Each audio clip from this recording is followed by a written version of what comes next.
Quand nous pensons au féodalisme, il est impossible de ne pas revenir à la plus grande transformation que l'Europe ait jamais connue, la chute de l'Empire romain. Pendant des siècles, Rome a construit des routes, fortifié des villes, organisé des armées, diffusé des lois et centralisé le pouvoir dans une structure qui semblait inébranlable.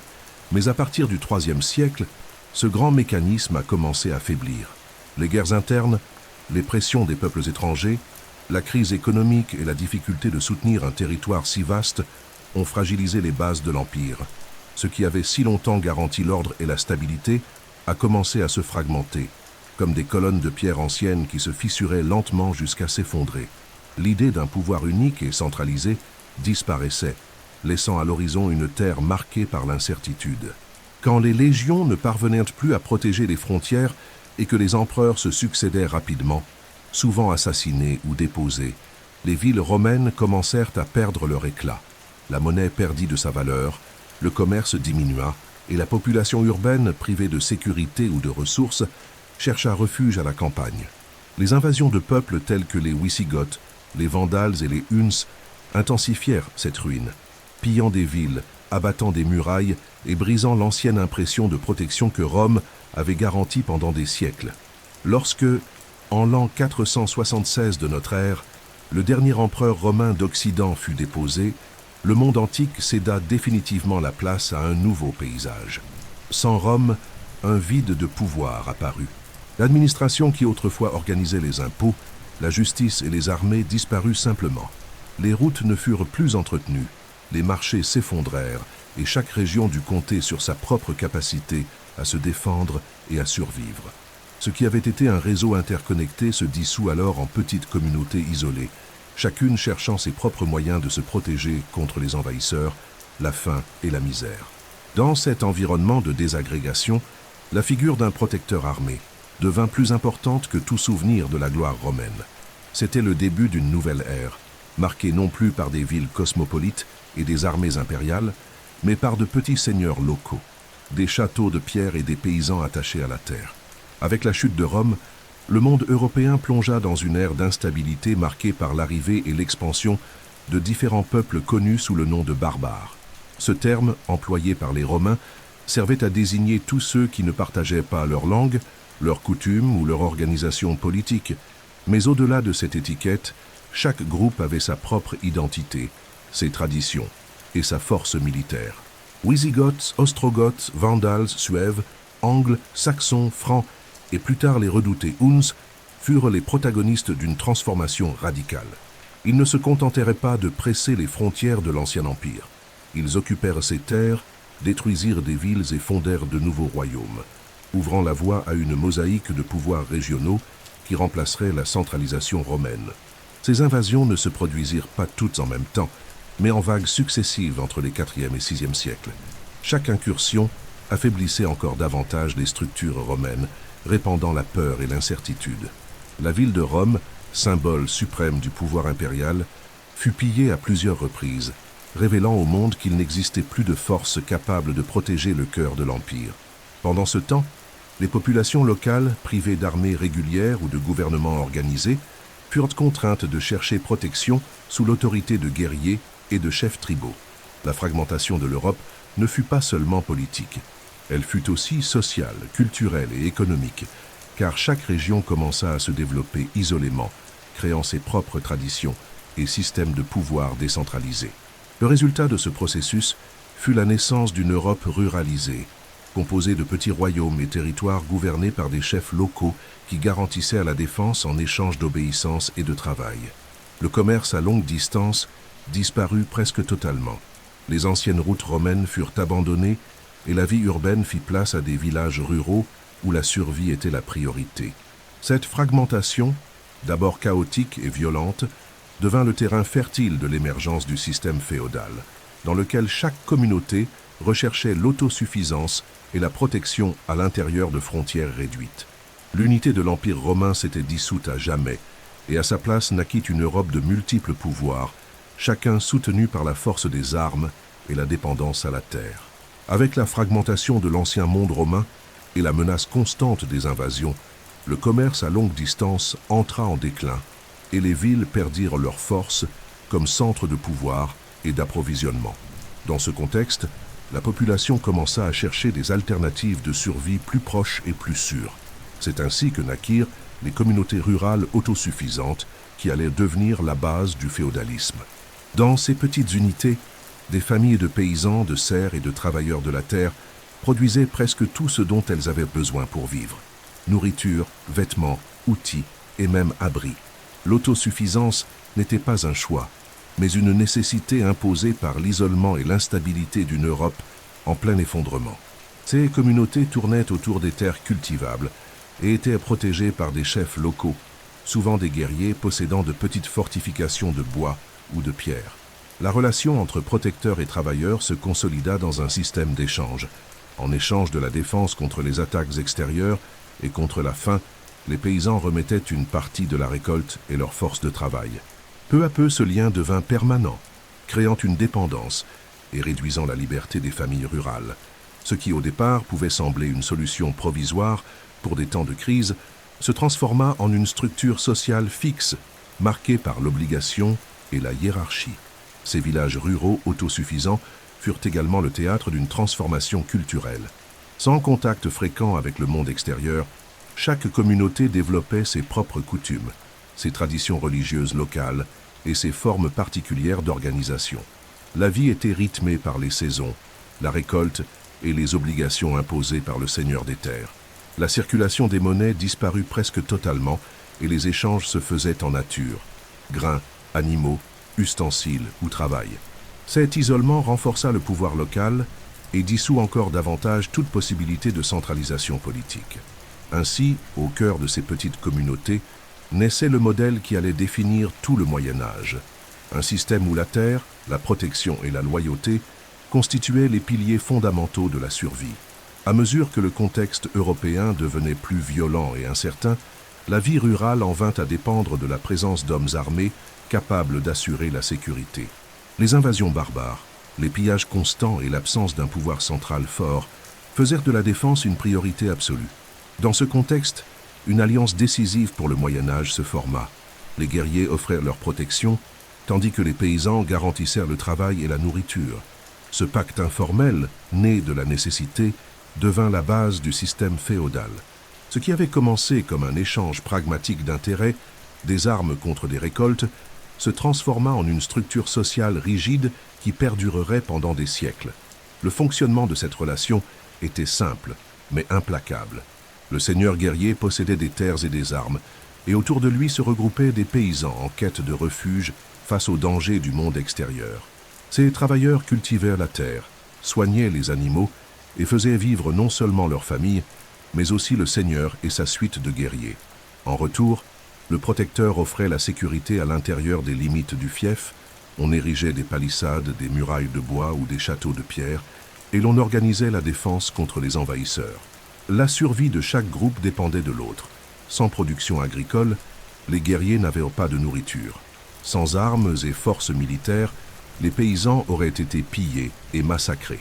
Avec le temps, cette alliance cessa d'être seulement une relation de convenance et se consolida en un système social fondé sur des obligations permanentes. Le paysan, qui au départ ne cherchait qu'un abri, finit attaché à la terre, sans possibilité de l'abandonner car sa survie et celle de sa famille étaient liées au seigneur qui le protégeait. De la même façon, le guerrier en vint à dépendre d'une base de production stable pour maintenir son pouvoir et ses troupes. De cette fusion d'intérêts naquit la pyramide féodale, une hiérarchie marquée par la dépendance, la fidélité et le devoir, où chaque position avait sa fonction clairement définie. Ainsi, l'alliance entre guerriers et paysans non seulement assura la survie dans le chaos post-romain, mais donna aussi forme au socle de toute la société médiévale.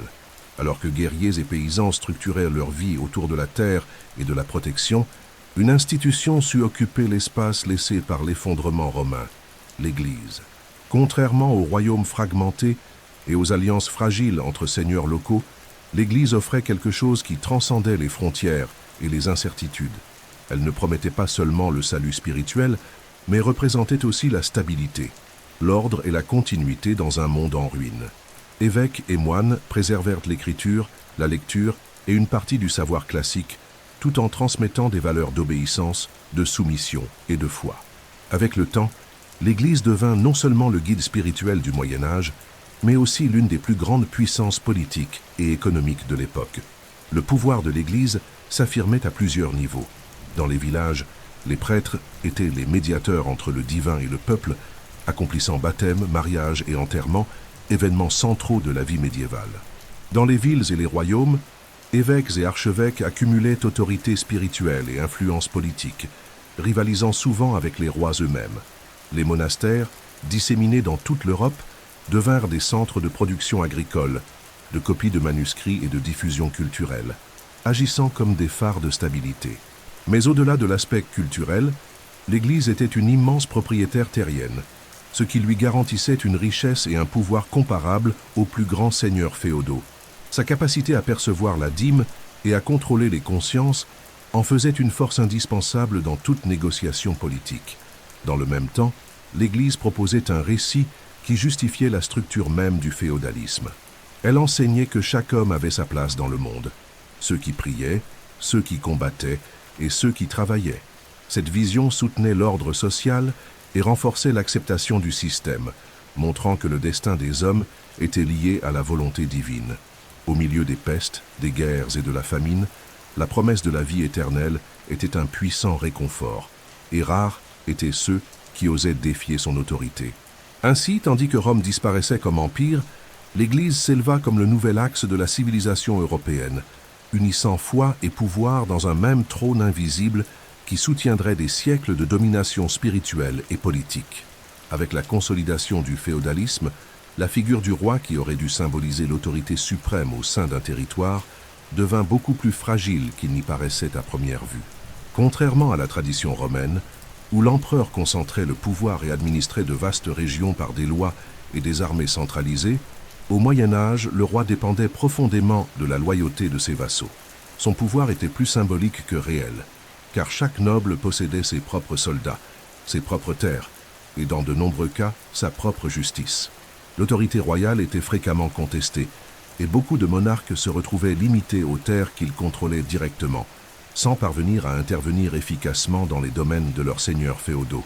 Cette fragilité devenait encore plus évidente en temps de guerre ou de crise. Quand le roi avait besoin de troupes, il ne les possédait pas de manière permanente, comme l'ancienne armée romaine. À la place, il était obligé de solliciter l'aide militaire de ses vassaux qui décidaient quand et comment répondre à l'appel. La loyauté reposait sur des serments, mais dans la pratique, elle était souvent soumise à des intérêts personnels. Des nobles plus puissants pouvaient refuser de combattre, conspirer contre le roi ou même défier ouvertement son autorité, créant des conflits internes qui affaiblissaient encore davantage la centralisation. Cette décentralisation transformait le pouvoir royal en une négociation constante avec l'aristocratie guerrière, dans un jeu d'alliances et de rivalité qui définissait le destin des royaumes. Malgré ses limites, le roi jouait encore un rôle essentiel. Il représentait l'unité symbolique du royaume, était perçu comme le protecteur de la foi et le gardien de l'ordre divin. Son couronnement, souvent réalisé par l'Église, conférait un caractère sacré à son autorité, renforçant l'idée qu'il régnait par la volonté de Dieu. Cependant, cette sacralité ne suffisait pas à garantir une obéissance totale. Le pouvoir central restait vulnérable, et la véritable force du Moyen Âge était dispersée entre d'innombrables châteaux, seigneurs féodaux et armées privées qui façonnaient l'équilibre politique. Ainsi, au cœur du féodalisme, le roi était à la fois le symbole suprême de l'autorité et la preuve vivante de la fragilité du pouvoir centralisé. À l'intérieur du système féodal, les véritables détenteurs du pouvoir étaient les nobles, hommes et familles, qui concentraient terres, armées et influences locales. Tandis que le roi symbolisait une unité lointaine et fragile, c'étaient ces seigneurs qui, au quotidien, assuraient la protection, imposaient leurs propres lois et administraient la vie de leur région. L'aristocratie guerrière formait un réseau de pouvoir décentralisé, marqué par des alliances, des rivalités et des pactes de vassalité. Le prestige d'un noble ne provenait pas seulement des récoltes ou des terres, mais de sa capacité à rassembler des chevaliers, à ériger des châteaux et à s'imposer par la force des armes. Chaque fief était pratiquement un monde autonome, et son autorité se faisait sentir immédiatement par les serfs et les paysans qui vivaient sous son ombre. La vie de la noblesse était marquée par un entraînement militaire dès le plus jeune âge. Les jeunes issus de familles aristocratiques étaient à préparer à la guerre, apprenant à monter à cheval, à manier épée, lance et arc, ainsi qu'à maîtriser l'art de la stratégie et de l'honneur chevaleresque. L'idéal de la chevalerie n'était pas seulement militaire, mais aussi culturel, lié à des valeurs telles que le courage, la loyauté et la générosité, bien que, dans la pratique, la violence et la quête de pouvoir fussent constantes. Les nobles n'hésitaient pas à mener des guerres contre leurs voisins pour agrandir leurs terres, accroître leurs revenus ou simplement réaffirmer leur autorité. Cette mentalité guerrière faisait de l'Europe médiévale un territoire fragmenté et fréquemment secoué par des conflits internes. Au-delà de la guerre, les nobles exerçaient aussi des fonctions administratives et judiciaires à l'intérieur de leur domaine. Ils étaient responsables de résoudre les différends, d'appliquer des châtiments et de veiller à ce que les paysans remplissent leurs obligations de travail et d'impôts. En même temps, ils construisaient des alliances à travers des mariages stratégiques, renforçant les liens entre familles puissantes et élargissant leur influence. Ce réseau de mariages et de pactes de vassalité soutenait l'aristocratie comme une élite unie, mais aussi profondément compétitive. Au sommet de la pyramide féodale, ces guerriers aristocrates conservaient non seulement le monopole de la force, mais aussi le contrôle de la terre, qui était la véritable source de richesse et de pouvoir au Moyen Âge. Au sein de la société féodale, le clergé occupait une position de premier plan et fonctionnait comme l'un des piliers qui soutenaient l'ordre médiéval. Plus que des guides religieux, moines, prêtres et évêques étaient des autorités qui influençaient non seulement la foi, mais aussi la politique, l'économie et la vie sociale. L'Église, considérée comme l'institution la plus stable du Moyen Âge, possédait de vastes étendues de terre, administrait des richesses et agissait comme conseillère des rois et des nobles. Le clergé était donc une élite spirituelle qui légitimait le pouvoir féodal, renforçait la hiérarchie sociale et contrôlait la population grâce à la promesse du salut éternel. Les prêtres étaient le lien direct entre le peuple et le divin. Dans les villages, ils célébraient la messe, accomplissaient baptêmes, mariages et funérailles, marquant tous les moments importants de la vie paysanne. Les évêques et archevêques, situés à un niveau plus élevé, exerçaient des fonctions politiques et administratives, influençant les décisions de royaumes entiers. Ils étaient souvent de grands propriétaires terriens, comparables aux seigneurs féodaux eux-mêmes, et entretenaient un lien étroit avec le pouvoir royal. Les moines, quant à eux, retirés dans les monastères, se consacraient à la prière, à la copie de manuscrits et à la conservation du savoir, mais étaient également des acteurs essentiels de la production agricole et de l'organisation économique des régions où ils vivaient. La force du clergé ne résidait pas seulement dans le contrôle de la foi, mais aussi dans la capacité à orienter la vie des individus de la naissance à la mort. La menace de l'excommunication, par exemple, était redoutée même par les plus puissants, car elle signifiait l'exclusion de la communauté chrétienne et la condamnation spirituelle. L'Église affirmait que chaque individu avait un rôle défini par Dieu, ceux qui priaient, ceux qui combattaient et ceux qui travaillaient. Cette doctrine renforçait l'immobilité sociale et l'acceptation du système féodal, car toute tentative de remettre en question l'ordre établi était perçue comme un péché. Ainsi, moines, prêtres et évêques demeuraient au sommet spirituel, mais aussi comme de véritables architectes de la structure sociale qui définissait le Moyen Âge. Si rois, nobles et clercs concentraient pouvoir et prestige, ce furent les serfs et les paysans qui soutinrent toute la machinerie de la société féodale.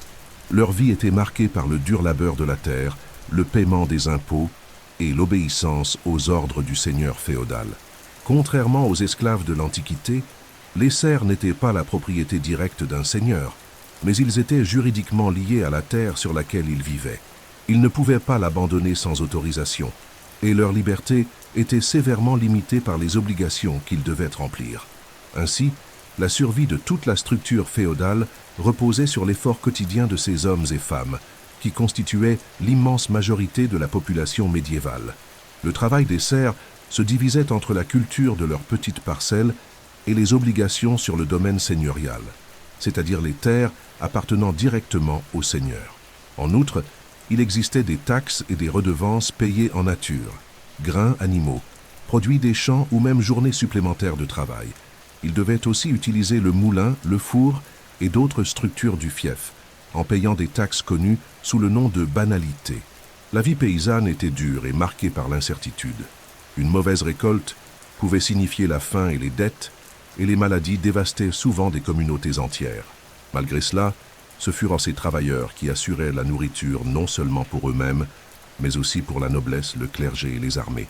Même dans des conditions d'oppression, les serfs et les paysans conservaient des traditions, des fêtes et des croyances populaires qui aidaient à donner un sens à leur vie difficile. Ils mêlaient souvent des rites chrétiens à des coutumes anciennes, créant une religiosité propre qui cohabitait avec la foi officielle prêchée par l'Église. Dans les villages, les relations étaient de proximité et de dépendance. Chacun connaissait le seigneur, les prêtres et les voisins, vivant sous la surveillance constante de la communauté. Ces hommes et ces femmes, invisibles dans les grandes narrations politiques, furent en réalité les véritables piliers du féodalisme, car sans leur travail incessant de semer, récolter et livrer des tribus, aucun château ne tiendrait debout, aucun seigneur ne garderait ses armes, et aucun royaume ne survivrait. Au cœur du féodalisme, il existait un lien qui maintenait la société unie, les liens de vassalité. Ces liens n'étaient pas de simples accords, mais des engagements solennels qui impliquaient fidélité, serment devant Dieu et obligations réciproques entre seigneurs et vassaux. La vassalité formait la base de la hiérarchie médiévale, établissant un réseau de dépendance qui unissait des nobles de différents niveaux de pouvoir.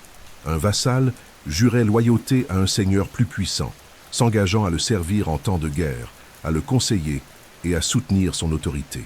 En échange, il recevait protection, terres à administrer et le prestige associé au lien avec un grand nom. Ce réseau d'obligations créait une véritable toile sociale qui soutenait le pouvoir politique du Moyen Âge. Le rituel du serment de vassalité était chargé de symbolisme.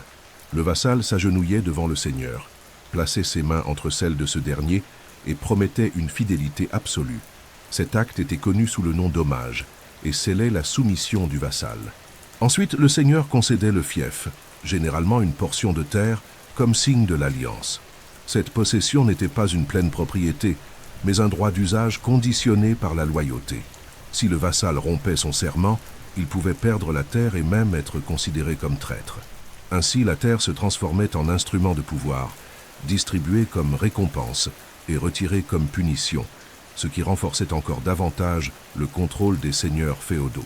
Mais ces liens ne se limitaient pas seulement aux obligations militaires. Le vassal devait également assister aux assemblées du seigneur, le conseiller sur des questions politiques et offrir un soutien économique quand cela était nécessaire, en finançant des campagnes militaires ou en contribuant aux rançons en cas de capture. Cette relation réciproque, bien qu'inégale, était essentielle pour maintenir la cohésion d'une société fragmentée. Chaque serment renforçait la pyramide féodale, où chaque homme avait sa place définie, et chaque lien consolidait le réseau de dépendance qui maintenait l'ordre. Ainsi, les liens de vassalité n'étaient pas seulement des contrats, mais le ciment invisible qui soutenait tout l'édifice du féodalisme. Le château médiéval était bien plus qu'une construction de pierre.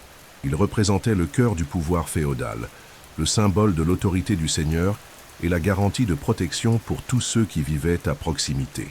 Érigé dans des lieux stratégiques, comme des collines ou des rives de fleuves, le château était conçu pour résister aux sièges, aux attaques et aux invasions.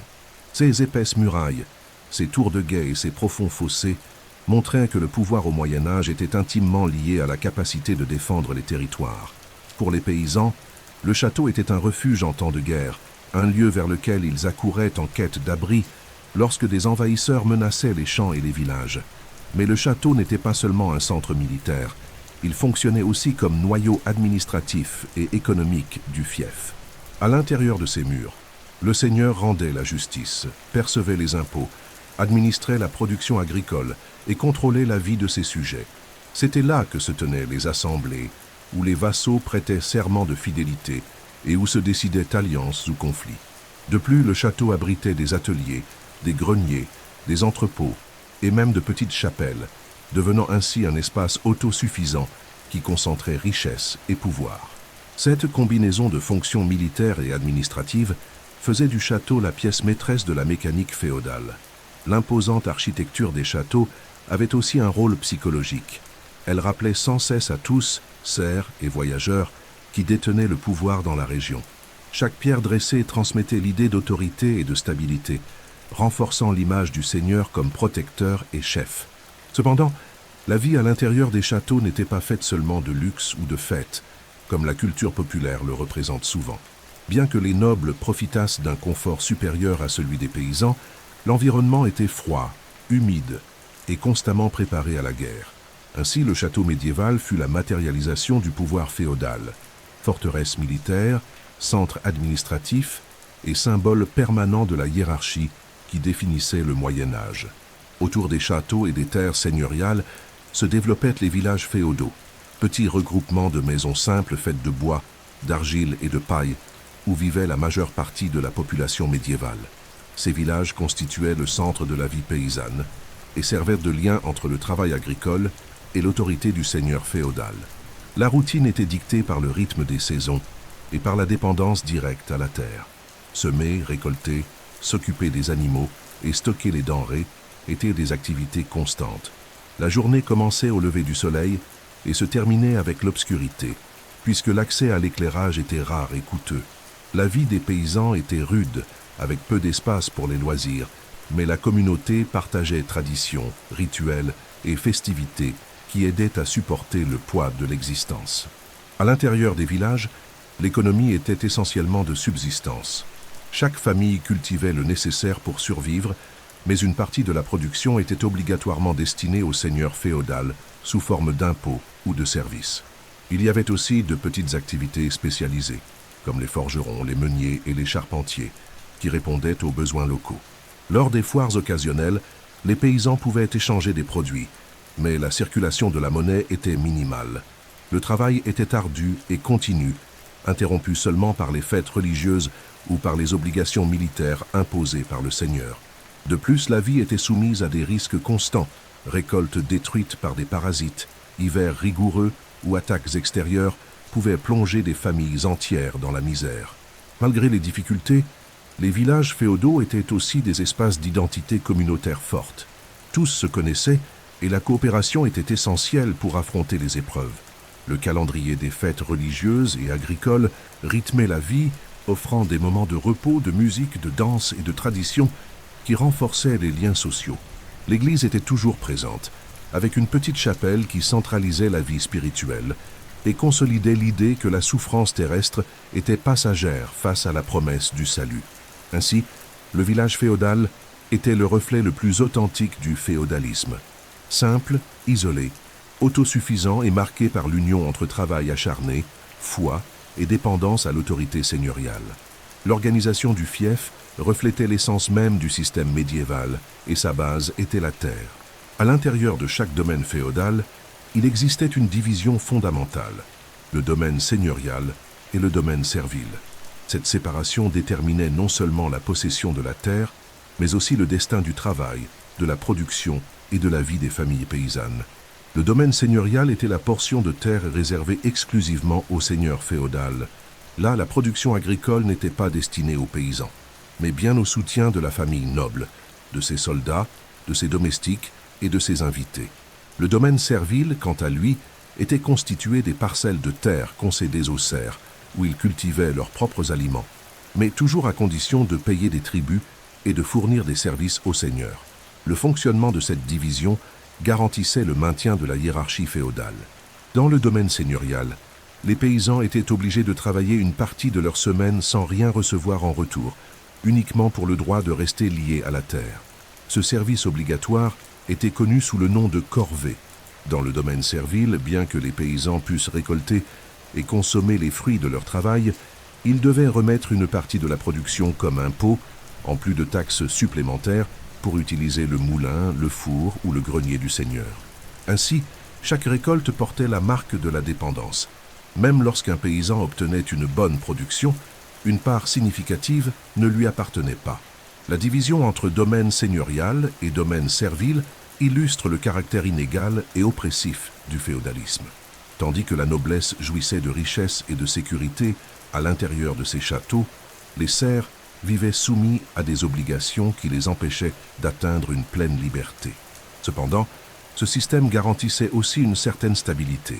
En échange de leur soumission, Les paysans recevaient protection contre les envahisseurs et la possibilité de vivre dans une communauté organisée.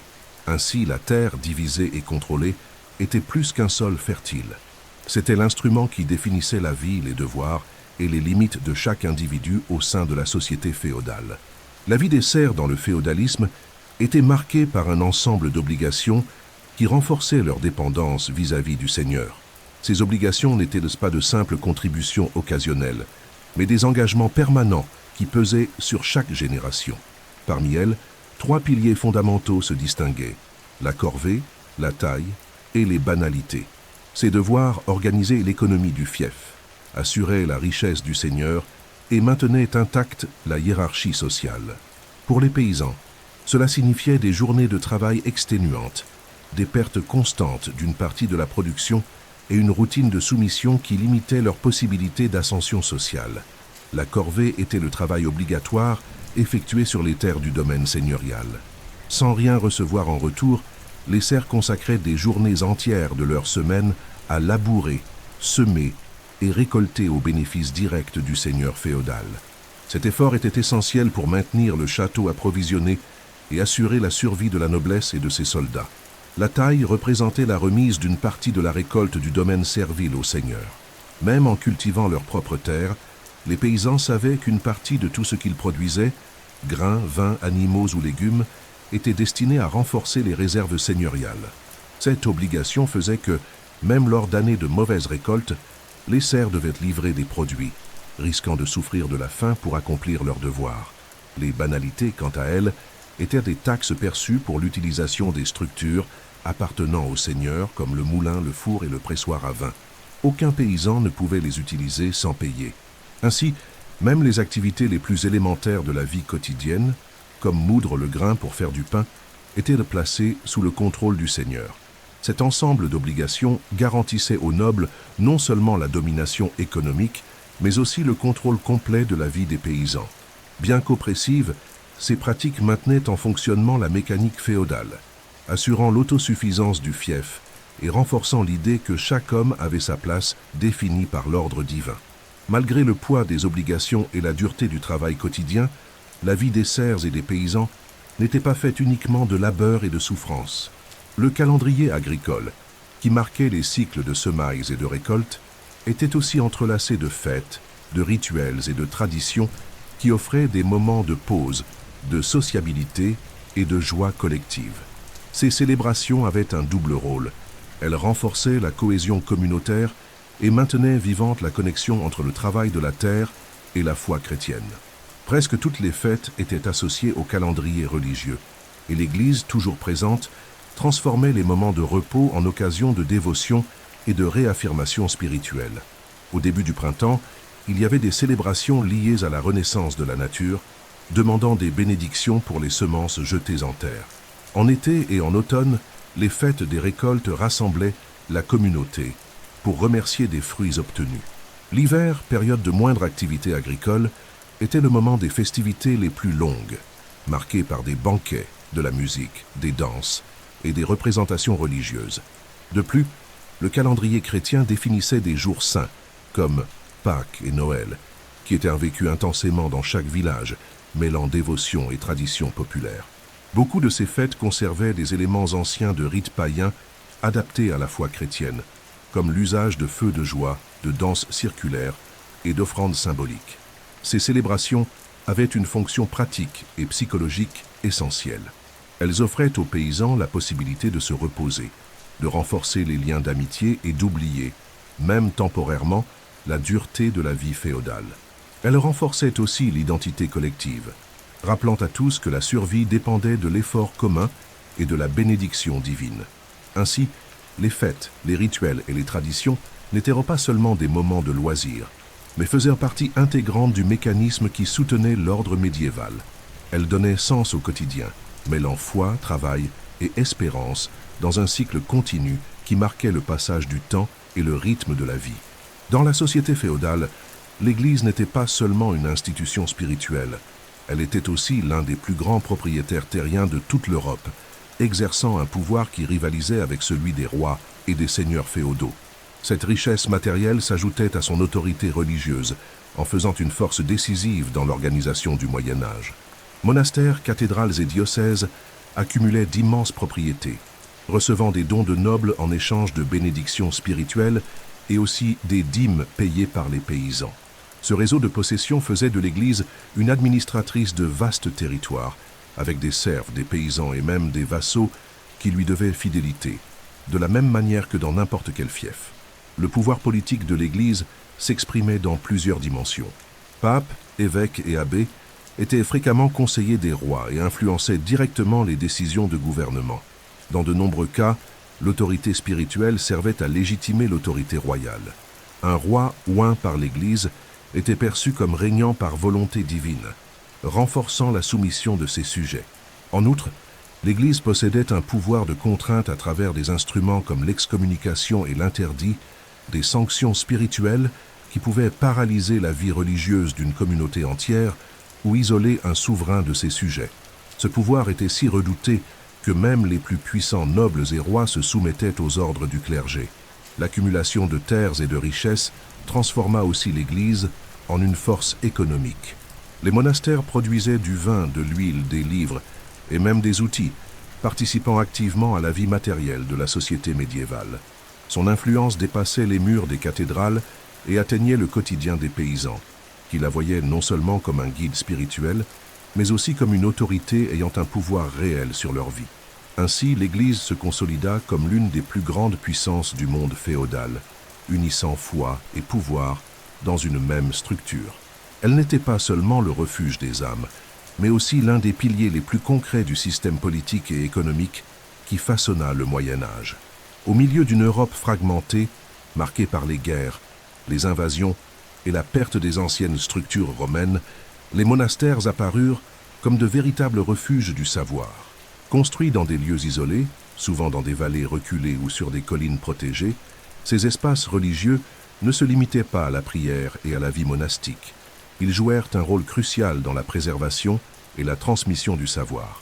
C'est à l'intérieur des murs de pierre des monastères que les manuscrits de l'Antiquité furent copiés, traduits et conservés, garantissant que des œuvres de philosophie, de science, d'histoire et de littérature ne disparaissent pas dans l'oubli. Les moines consacraient chaque jour des heures à la lecture et à la copie de textes dans les scriptoria, salles silencieuses où l'écriture était considérée comme un acte sacré.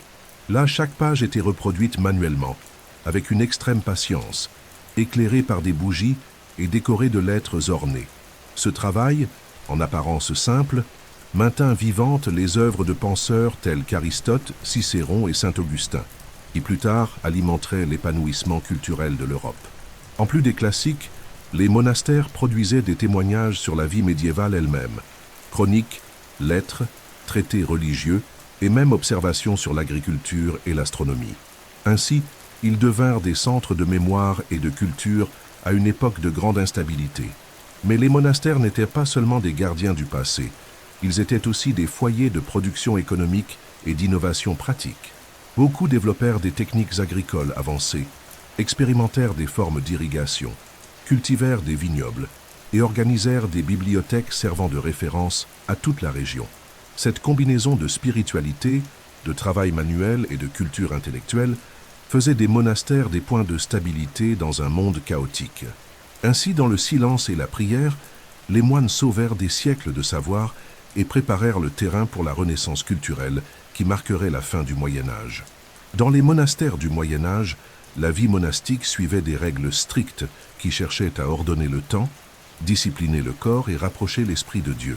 Parmi toutes les normes qui marquèrent la vie des moines, la plus influente fut la règle de Saint Benoît, créée au VIe siècle par le moine Benoît de Nursie. Cet ensemble de directives organisait la routine autour de 3 piliers fondamentaux: prière, travail et étude. L'idée était d'éloigner les moines des tentations du monde extérieur, les conduisant à une vie simple, disciplinée et entièrement consacrée au service divin. Cette règle, qui se répandit rapidement dans toute l'Europe, façonna profondément l'identité des monastères médiévaux. Selon la règle de Saint Benoît, chaque moment de la journée était soigneusement divisé. La prière collective, appelée office divin, avait lieu plusieurs fois dans la journée, interrompant toute activité manuelle ou intellectuelle. Le silence était valorisé comme forme de concentration et de dévotion. tandis que l'obéissance à l'abbé, chef spirituel du monastère, était absolue. En plus des prières, les moines se consacraient au travail physique, culture, jardinage, élevage d'animaux, ainsi qu'à la copie et à la lecture de manuscrits, considérés comme des formes de louange à Dieu. L'équilibre entre spiritualité et labeur était vu comme le chemin vers la perfection chrétienne. Cette routine austère fit des monastères non seulement des centres religieux, mais aussi des modèles de discipline et d'organisation. L'exemple de la vie monastique inspirait les communautés alentours, et beaucoup de paysans considérèrent les moines comme des hommes sacrés qui, par leur dévouement, intercédaient pour le bien collectif.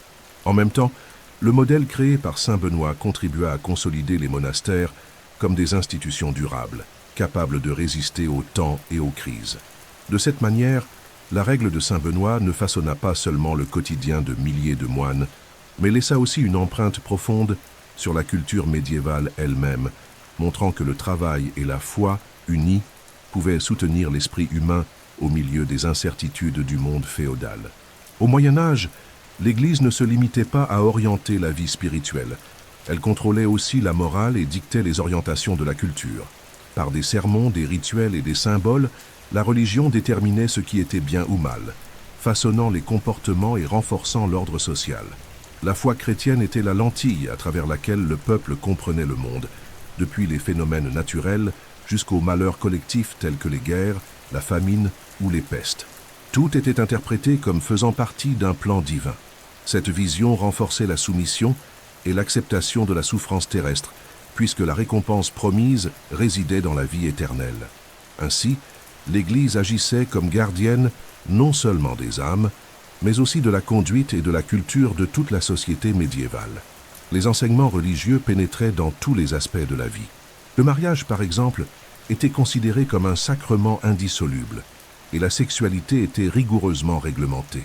Les attitudes perçues comme péchés, allant des hérésies aux pratiques de sorcellerie, étaient sévèrement condamnées, avec des punitions pouvant aller de l'exclusion sociale jusqu'à l'exécution. La morale chrétienne définissait aussi le rôle de chaque groupe dans la société, ceux qui priaient, ceux qui combattaient et ceux qui travaillaient. Cette division, présentée comme volonté de Dieu, naturalisait les inégalités et rendait presque impossible de remettre en question la hiérarchie féodale. La religion devenait ainsi un instrument de contrôle qui légitimait les privilèges et maintenait l'ordre établi. Dans le domaine culturel, l'Église était tout aussi dominante. Elle dictait les thèmes de l'art, de l'architecture et de la littérature. Les cathédrales gothiques, les enluminures des manuscrits et les chants liturgiques étaient des expressions du pouvoir spirituel, mais aussi des messages politiques qui renforçaient la centralité de la foi. En même temps, tout ce qui échappait à la doctrine officielle était réprimé comme hérésie. Le monopole de l'éducation, maintenu par les monastères et les écoles liées au clergé, garantissait que le savoir soit transmis dans les limites de la foi chrétienne. Ainsi, la religion façonnait non seulement la pensée, mais aussi les pratiques quotidiennes et la créativité même de l'homme médiéval. Le résultat fut une société où morale et culture s'entremêlaient sous l'autorité de l'Église, garantissant sa suprématie sur tous les aspects de la vie. À une époque marquée par les guerres, la famine, les maladies et l'insécurité constante, la promesse du salut éternel offerte par l'Église devint l'un des outils de domination les plus puissants du Moyen Âge. La vie terrestre, brève et pleine de souffrances, était présentée comme une simple préparation au véritable destin de l'âme, le paradis. Cette vision donnait un sens au quotidien difficile des paysans et justifiait l'acceptation de leurs conditions sociales. En même temps, elle renforçait l'autorité de l'Église et des seigneurs féodaux qui se présentaient comme les intermédiaires de la volonté divine. L'espérance de la vie éternelle fonctionnait comme consolation, mais aussi comme mécanisme de contrôle, car ceux qui désobéissaient à l'ordre établi risquaient de perdre non seulement la protection terrestre, mais aussi la promesse de rédemption. La puissance de cette croyance se manifestait dans les rituels et les sacrements indispensables à la vie spirituelle. Le baptême, le mariage, la confession et l'extrême onction étaient tout contrôlés par l'Église, rendant l'homme médiéval dépendant d'elle de la naissance jusqu'à la mort. La menace de l'excommunication, c'est-à-dire l'exclusion de la communauté chrétienne, était redoutée par tous, y compris par les rois et les nobles, puisqu'elle signifiait la condamnation de l'âme et la perte de légitimité sociale. Cette capacité à lier l'obéissance politique au salut spirituel donnait à l'Église un pouvoir incomparable, qu'aucun autre groupe de la société médiévale ne possédait. Ainsi, la promesse du salut, qui pour les fidèles représentait espérance et consolation, fonctionnait aussi pour l'Église comme un instrument de maintien de l'ordre. En prêchant que chaque homme devait accepter sa position comme faisant partie de la volonté divine, la foi chrétienne légitimait la hiérarchie féodale. Serfs, nobles et même rois étaient rappelés que leurs actions auraient des conséquences éternelles, et l'obéissance aux normes terrestres se transformait en chemin vers la récompense céleste. De cette manière, la religion ne guidait pas seulement la spiritualité, mais façonnait l'ensemble du système social, transformant le salut en un puissant outil de pouvoir et de domination. Au cœur du féodalisme, l'agriculture était la véritable source de richesse et le fondement de toute la société médiévale. Contrairement à l'Empire romain, où le commerce et les villes avaient une grande importance, au Moyen Âge, l'économie se concentra presque entièrement sur la production agricole. C'était de la terre que provenaient les aliments, les tributs et la stabilité nécessaire pour que nobles et clercs puissent maintenir leur pouvoir. Les serfs et les paysans, liés au travail rural, étaient responsables d'assurer la survie de tous les autres groupes sociaux, des plus pauvres jusqu'aux rois. La fertilité du sol et l'organisation du calendrier agricole déterminaient non seulement la subsistance des familles, mais aussi la force des armées, la richesse des seigneurs et même la prospérité des églises et des monastères. La base de ce système était simple, chaque fief devait être autosuffisant. Comme les échanges commerciaux diminuèrent drastiquement après la chute de Rome, chaque communauté produisait pratiquement tout ce qu'elle consommait. Des céréales comme le blé, l'orge et le seigle étaient cultivés à grande échelle, tandis que potagers et vergers fournissaient légumes et fruits. Des animaux comme les bœufs, les porcs, les chèvres et les poules complétaient le régime alimentaire, modeste mais essentiel à la survie. La production ne servait pas seulement à nourrir les paysans. Une part significative était destinée au seigneur féodal, à l'Église et aux guerriers, garantissant le maintien de la hiérarchie. Cependant, l'agriculture médiévale était vulnérable et dépendait des conditions climatiques. Des hivers rigoureux, des sécheresses ou des parasites pouvaient ruiner des récoltes entières, conduisant des communautés entières à la famine. Ce risque constant renforçait le sentiment de dépendance à l'égard de la protection divine et des obligations envers le seigneur féodal. Même avec ses limites, l'agriculture soutenait non seulement l'économie, mais aussi tout le mode de vie féodal. Le pouvoir ne se mesurait pas en pièces de monnaie ni en métaux précieux, mais dans l'étendue des terres cultivables et dans le nombre de paysans capables de les travailler. Ainsi, l'agriculture n'était pas seulement un moyen de subsistance, elle était la colonne vertébrale de la richesse et du pouvoir au Moyen Âge. Bien que l'agriculture fût la base de l'économie féodale, les instruments disponibles étaient relativement simples et rudimentaires. Pourtant, l'usage de la charrue, des moulins et de la traction animale représentait des avancées décisives pour la productivité médiévale. La charrue lourde en fer, par exemple, permettait de labourer les sols plus durs et plus humides d'Europe, augmentant ainsi le rendement des récoltes. Son utilisation, tirée par des bœufs ou des chevaux, réduisait l'effort humain et accélérait la culture à grande échelle.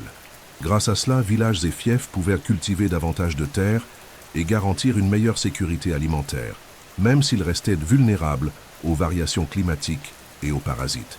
Les moulins étaient un autre élément fondamental de la vie rurale. Actionnés par la force de l'eau ou du vent, ils transformaient les céréales en farine, l'un des aliments les plus essentiels du régime médiéval. En plus d'épargner du travail, les moulins représentaient aussi un point de contrôle du seigneur féodal, car les paysans étaient obligés de les utiliser en payant ce que l'on appelait des banalités. Ainsi, même la technologie qui facilitait le quotidien renforçait la hiérarchie sociale. Le moulin n'était pas seulement une machine de production, il était un symbole du pouvoir seigneurial sur la vie économique de la communauté. La traction animale complétait cet ensemble d'innovations. Les bœufs et les chevaux ne servaient pas seulement à labourer la terre, mais aussi à transporter des charges, actionner des pressoirs et aider dans les travaux lourds. Le développement de harnais plus efficaces pour les chevaux permit d'accroître leur force de travail, donnant aux paysans une plus grande capacité de production. Bien que simples par rapport aux technologies modernes, ces ressources furent essentielles pour maintenir l'autosuffisance des fiefs.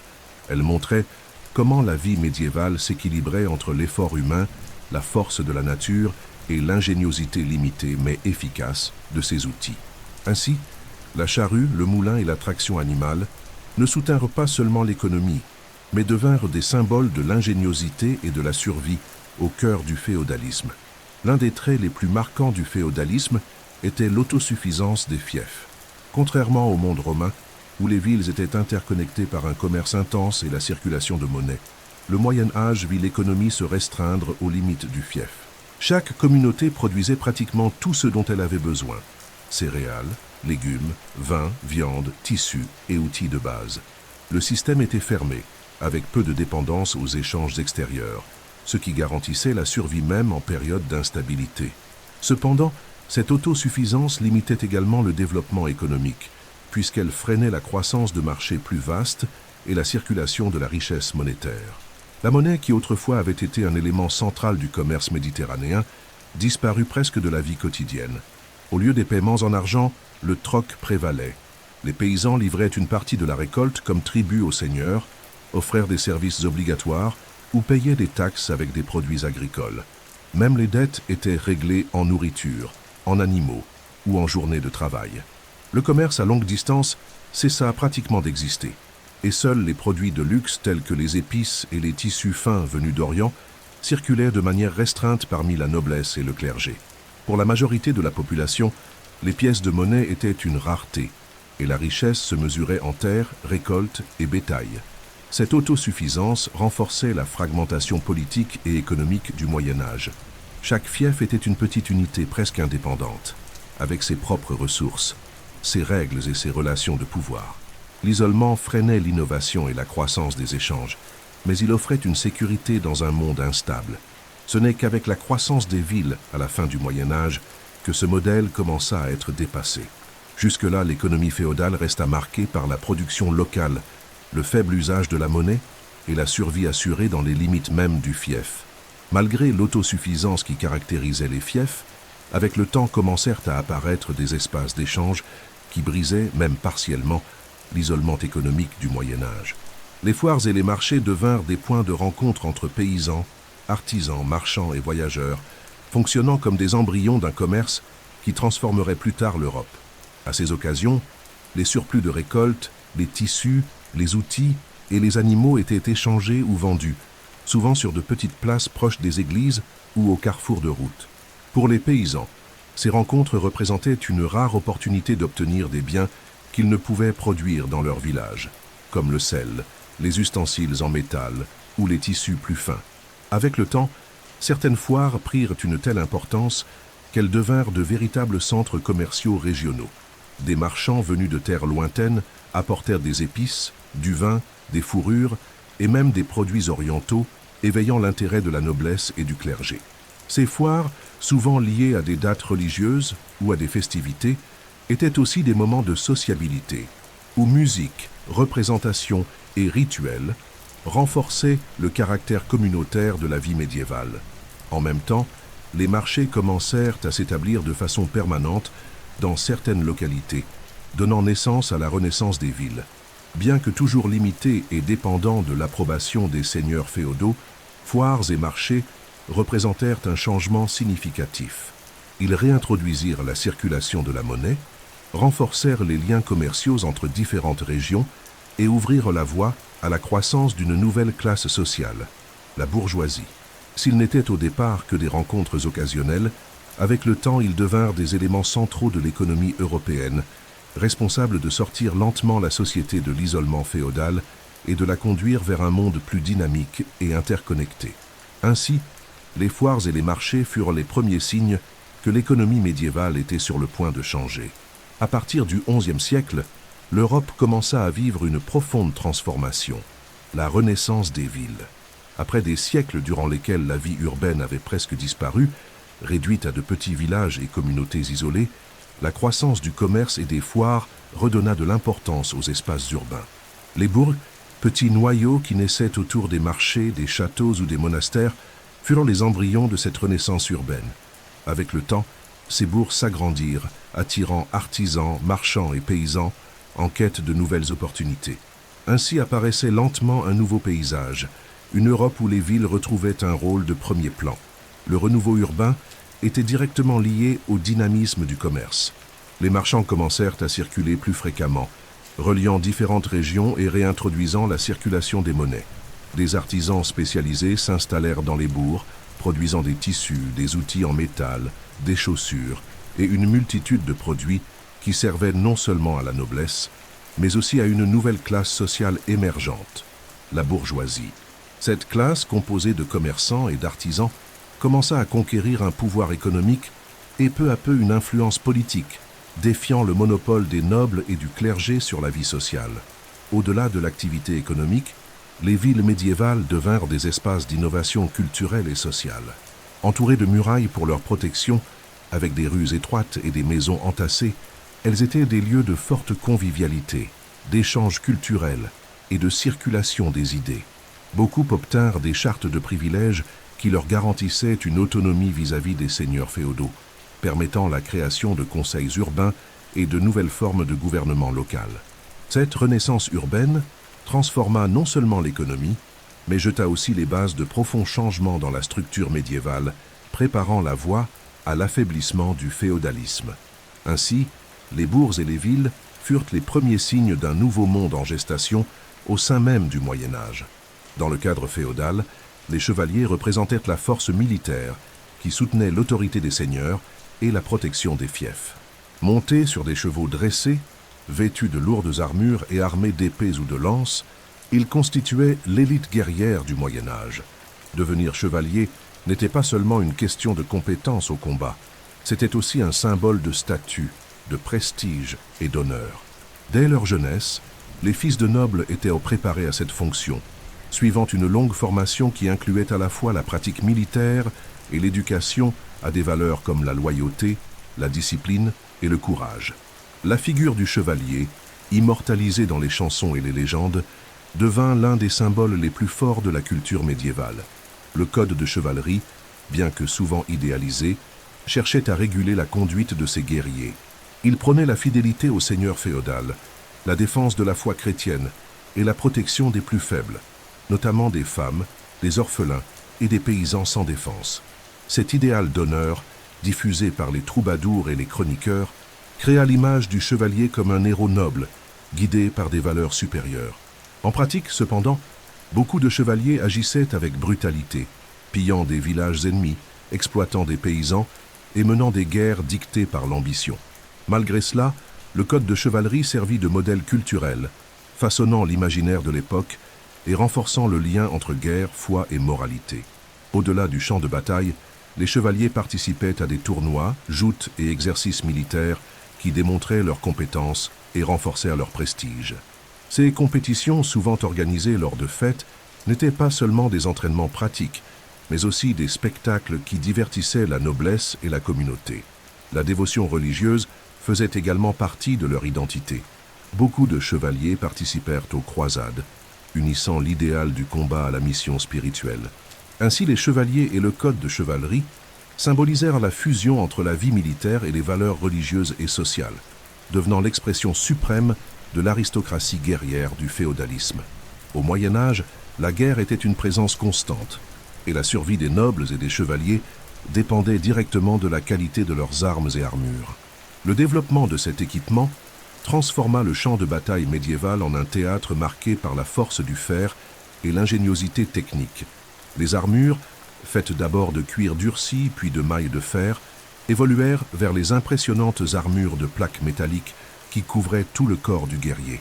Elles offraient une protection contre les épées, les lances et les flèches, faisant du chevalier une figure presque invincible face aux paysans et soldats mal équipés. L'armure n'était pas seulement une défense, elle était aussi un symbole de statut, car seuls les nobles avaient les moyens de s'en procurer.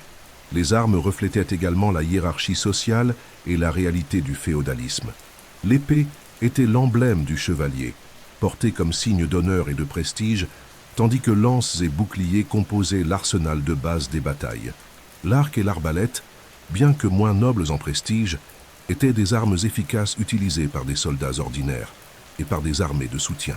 Les avancées des techniques de forge rendirent possible la création de lames plus résistantes et plus tranchantes, capables de percer des armures plus légères. En même temps, catapultes, tours d'assaut et béliers étaient utilisés lors des sièges, montrant que la guerre médiévale n'était pas seulement un duel de chevaliers, mais aussi un affrontement de stratégie collective et de machines de guerre. La possession d'armes et d'armures renforçait l'inégalité entre nobles et paysans. Tandis que les premiers se protégeaient avec du métal et chevauchaient de puissantes montures, les seconds ne disposaient que d'outils improvisés et de peu de protection. Ainsi, la domination militaire de la noblesse était soutenue non seulement par l'organisation sociale, mais aussi par la technologie guerrière. L'armure et l'épée, symboles du pouvoir aristocratique, montraient que la guerre au Moyen Âge n'était pas seulement une lutte pour la survie, mais aussi l'expression de l'ordre social qui maintenait debout la pyramide féodale. Les croisades furent l'un des mouvements les plus marquants du Moyen Âge, unissant religion, guerre et ambition dans une même entreprise. Convoquées par l'Église à partir de la fin du XIe siècle, ces expéditions militaires avaient pour objectif officiel de reconquérir la Terre Sainte, en particulier Jérusalem, qui était sous domination musulmane. La promesse faite aux chevaliers et participants était puissante. Ceux qui combattaient dans les croisades verraient leurs péchés pardonnés et leur salut éternel assuré. Cette union entre foi et combat transforma l'appel des croisades en un phénomène capable de mobiliser rois, nobles, chevaliers et même paysans pauvres vers l'Orient. Cependant, les croisades n'étaient pas seulement des guerres religieuses, elles étaient aussi liées à des intérêts politiques et économiques. Pour beaucoup de nobles, elles représentaient l'occasion de conquérir de nouvelles terres, richesses et prestiges. Pour les rois, c'était un moyen d'étendre leur influence et d'unir leur royaume autour d'une cause commune. Pour les marchands, en particulier ceux des villes italiennes, des routes commerciales lucratives avec l'Orient furent ouvertes, apportant épices, tissus fins et produits exotiques en Europe. Ainsi, derrière la rhétorique religieuse, il y avait aussi une forte composante d'ambition matérielle et de pouvoir. L'impact des croisades fut profond. Bien que les croisés aient conquis Jérusalem à certaines occasions, les victoires furent temporaires et suivies de défaites. À long terme, les croisades n'ont pas réussi à maintenir la domination chrétienne sur la Terre Sainte. Cependant, elles laissèrent des marques durables. Elles renforcèrent le pouvoir de l'Église, stimulèrent le contact entre différentes cultures et ouvrirent la voie à un essor commercial qui contribua à affaiblir l'isolement féodal. Pour la mentalité médiévale, les croisades symbolisèrent la fusion entre l'épée et la croix, montrant comment la foi pouvait être utilisée pour justifier la guerre et façonner le destin de l'Europe. Au Moyen Âge, la guerre ne se limitait pas aux batailles rangées entre chevaliers. L'une des formes les plus courantes de conflit était le siège des châteaux, qui pouvait durer des semaines, des mois ou même des années. Les châteaux, construits dans des positions stratégiques et protégés par d'épaisses murailles et de profonds fossés, étaient précisément conçus pour résister à ces offensives prolongées. L'objectif du siège était simple, isoler les défenseurs, couper l'approvisionnement en nourriture et en eau et les forcer à se rendre par la faim et l'épuisement. C'est pourquoi, plus que les combats directs, les sièges représentaient le visage plus lent, mais aussi plus dévastateur de la guerre médiévale. Pour rompre ces défenses, les assaillants développèrent d'ingénieuses techniques d'attaque. Les tours de bois, appelées tours de siège, permettaient aux soldats d'atteindre le sommet des murailles. Les béliers, grands troncs renforcés de métal, servaient à frapper et à détruire les portes. Les catapultes et les trébuchets lançaient d'énormes pierres, des projectiles incendiaires et même des carcasses d'animaux en décomposition, semant la terreur et les maladies parmi les assiégés. Dans certains cas, les envahisseurs creusèrent des tunnels sous les murailles pour les faire s'effondrer, dans une pratique appelée sape. Chaque château exigeait une stratégie spécifique, et la créativité des assaillants se heurtait à l'ingéniosité des défenseurs. À l'intérieur des murailles, la résistance avait aussi son côté cruel. Les assiégés renforcèrent les portes, érigèrent des barricades, utilisaient des flèches et de l'huile bouillante contre les ennemis, et comptaient sur la loyauté de la population locale pour résister. La souffrance était intense. Avec le passage des jours, le manque de nourriture et d'eau menait au désespoir. Souvent, la reddition n'était pas seulement un choix militaire, mais une nécessité pour préserver la vie. Les sièges montraient ainsi que la guerre médiévale était bien moins héroïque que ne le laissaient entendre les légendes chevaleresques. C'étaient des affrontements de patience, d'ingéniosité et de brutalité. reflétant la dure réalité de la vie féodale en temps de conflit. Pour la noblesse médiévale, la guerre n'était pas une exception, mais une part intégrante de la vie quotidienne. Dès leur jeunesse, les fils de familles nobles étaient préparés au combat, formés à l'art de la chevalerie, au maniement des armes et à la discipline militaire. L'identité d'un noble était profondément liée à sa capacité de combattre et de défendre son fief. Châteaux, armées privées et alliances de vassalité étaient des instruments qui garantissaient non seulement la sécurité, mais aussi le prestige et l'autorité. Dans ce contexte, la guerre était comprise comme une extension naturelle du pouvoir, un moyen de résoudre des différends, d'élargir des territoires et de consolider des influences. Les conflits ne se limitaient pas aux grandes campagnes, mais faisaient partie de la vie régionale. Les disputes pour des terres entre voisins, les rivalités héréditaires, les révoltes paysannes et même les désaccords entre vassaux et seigneurs étaient souvent réglés par la force des armes. Ces guerres locales, bien que plus modestes que les grandes croisades, étaient constantes et façonnaient le quotidien de l'aristocratie guerrière. Participer aux batailles, diriger des sièges et protéger des frontières était une obligation qui définissait la position d'un noble dans la pyramide féodale. Le prestige d'une famille dépendait directement de sa tradition militaire et de sa capacité à rester invaincu face aux ennemis. En même temps, la guerre offrait des opportunités d'enrichissement et d'ascension sociale. Les pillages, la conquête de terres et la capture de prisonniers pour rançon étaient des pratiques courantes, transformant le champ de bataille en espace de profit. Cette mentalité fit de la violence une constante, renforçant l'idée que le Moyen Âge était une époque où le pouvoir s'affirmait par l'épée. Ainsi, pour les nobles, la guerre était à la fois un devoir et un privilège, soutenant leur position sociale et politique. Au cœur du féodalisme, la vie quotidienne de la noblesse était marquée par la certitude que, en temps de paix ou de conflit, la domination ne se maintenait que par les armes. Dans la société féodale, l'accès au savoir était profondément marqué par l'inégalité sociale. L'éducation était un privilège presque exclusif de la noblesse et du clergé, tandis que l'immense majorité de la population, composée de serfs et de paysans, restait analphabète.